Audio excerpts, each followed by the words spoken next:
जय श्री राम। जो 4000 चतुर्युगों की ब्रह्मा की रात्रि और 1000 चतुर्युगों के उसके दिन को साक्षात जानते हैं, वह पुरुष समय के तत्व को यथार्थ जानते हैं। प्रस्तुत श्लोक में दिन और रात विद्या और अविद्या के रूपक हैं। ब्रह्मा विद्या से संयुक्त बुद्धि ब्रह्मा की प्रवेशिका तथा ब्रह्माविद वरिष्ठ बुद्धि ब्रह्मा की पराकाष्ठा है। विद्या से संयुक्त बुद्धि ही ब्रह्मा का दिन है। जब विद्या कार्य करती है, उस समय योगी स्वरूप की ओर अग्रसर होता है। अंतःकरण की सहस्त्रों प्रवृत्तियों में ईश्वरीय प्रकाश का संचार हो उठता है। इसी प्रकार अविद्या की रात्रि आने पर अंतःकरण की सहस्त्रों प्रवृत्तियों में माया का द्वंद्व प्रवाहित होता है। प्रकाश और अंधकार की यही तक की सीमा है। इसके पश्चात न अविद्या रह जाती है और न ही विद्या।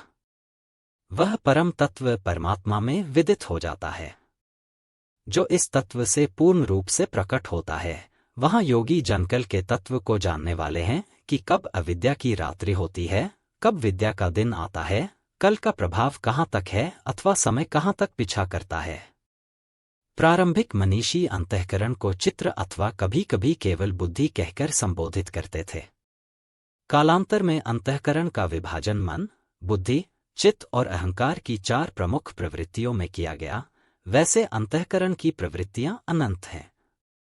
बुद्धि के अंतराल में ही अविद्या की रात्रि होती है और उसी बुद्धि में विद्या का दिन भी होता है। यही ब्रह्मा की रात्रि और दिन है। जगत रूपी रात्रि में सभी अचेत पड़े हैं। प्रकृति में विचारण करती हुई उनकी बुद्धि उस प्रकाश स्वरूप को नहीं देख पाती, परंतु योग का आचरण करने वाले योगी इससे जग जाते हैं।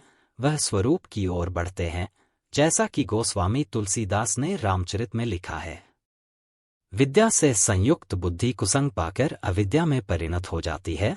पुनः सुसंग से विद्या का संचार उसी बुद्धि में हो जाता है। यह उतार चढ़ाव पूर्ति पर्यंत लगा रहता है।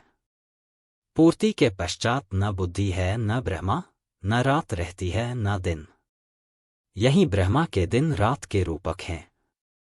न हजारों साल की लंबी रात होती है, न हजारों चतुर्योग का दिन होता है और न ही कोई 4 मुंह वाला ब्रह्मा ही है। बुद्धि की उपयुक्त 4 क्रमिक अवस्थाएं हैं।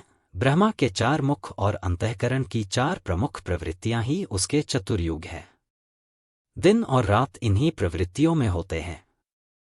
जो पुरुष इसके भेद को तत्व से जानता है, वह योगीजन काल के भेद को जानते हैं कि काल कहाँ तक पीछा करता है और कौन पुरुष काल से भी अतीत हो जाता है। रात्रि और दिन, अविद्या और विद्या में होने वाले कार्य को योगेश्वर श्री कृष्ण स्पष्ट करते हैं। ब्रह्मा के दिन के प्रवेश काल में अर्थात विद्या के प्रवेश काल में संपूर्ण प्राणी अव्यक्त बुद्धि में जागृत हो जाते हैं और रात्रि के प्रवेश काल में उसी अव्यक्त अदृश्य बुद्धि में जागृति के सूक्ष्म तत्व अचेत हो जाते हैं। वे प्राणी अविद्या की रात्रि में स्वरूप को स्पष्ट देख नहीं पाते, क्योंकि उनका अस्तित्व रहता है। जागृत होना और अचेत होने का माध्यम यह बुद्धि है, जो सब में अव्यक्त रहती है, दृष्टिगोचर नहीं है। हे पार्थ, सब प्राणी इस प्रकार जागृत होकर प्रकृति से विवश होकर अविद्यारूपी रात्रि के आने पर अचेत हो जाते हैं। वह नहीं देख पाते कि उनका लक्ष्य क्या है। दिन के प्रवेश काल में भी पुनः जागृत हो जाते हैं। जब तक बुद्धि है, तब तक इसके अंतराल में विद्या और अविद्या का क्रम चलता रहता है। तब तक वह साधक ही है, महापुरुष नहीं। एक तो ब्रह्मा अर्थात बुद्धि अव्यक्त है, इंद्रियों से दिखाई नहीं देती और इससे भी परे सनातन अव्यक्त भाव है, जो भूतों के नष्ट होने पर भी नष्ट नहीं होता, अर्थात विद्या में सचेत और अविद्या में अचेत, दिन में उत्पन्न और रात्रि में विलीन भावों वाले अव्यक्त ब्रह्मा के भी मिट जाने पर वह सनातन अव्यक्त भाव मिलता है, जो नष्ट नहीं होता। बुद्धि में होने वाले उक्त उतार चढ़ाव जब मिट जाते हैं, तब सनातन अव्यक्त भाव में मिलता है, जो मेरा परमधाम है। जब सनातन अव्यक्त भाव प्राप्त हो गया तो बुद्धि भी उसी भाव में रंग जाती है, उसी भाव को धारण कर लेती है। इसलिए वह बुद्धि स्वयं तो मिट जाती है और उसके स्थान पर सनातन अव्यक्त भाव ही शेष बचता है। उस सनातन अव्यक्त भाव को अक्षर अर्थात अविनाशी कहा जाता है, उसे परम गति कहते हैं। वह मेरा परमधाम है, जिसे प्राप्त करके मनुष्य पीछे नहीं आते, उनका पुनर्जन्म नहीं होता। इस सनातन अव्यक्त भाव की प्राप्ति का विधान बताते हैं। पार्थ, जिस परमात्मा के अंतर्गत संपूर्ण भूत हैं, जिससे संपूर्ण जगत व्याप्त है, सनातन अव्यक्त भाव वाला महापुरुष अनन्य भक्ति से प्राप्त होने योग्य है। अनन्य भक्ति का तात्पर्य है कि परमात्मा के सिवा अन्य किसी का स्मरण ना करते हुए उनसे जुड़ जाएं। अनन्य भाव से लगने वाले पुरुष भी कब तक पुनर्जन्म की सीमा में हैं और कब वे पुनर्जन्म का अतिक्रमण करते हैं।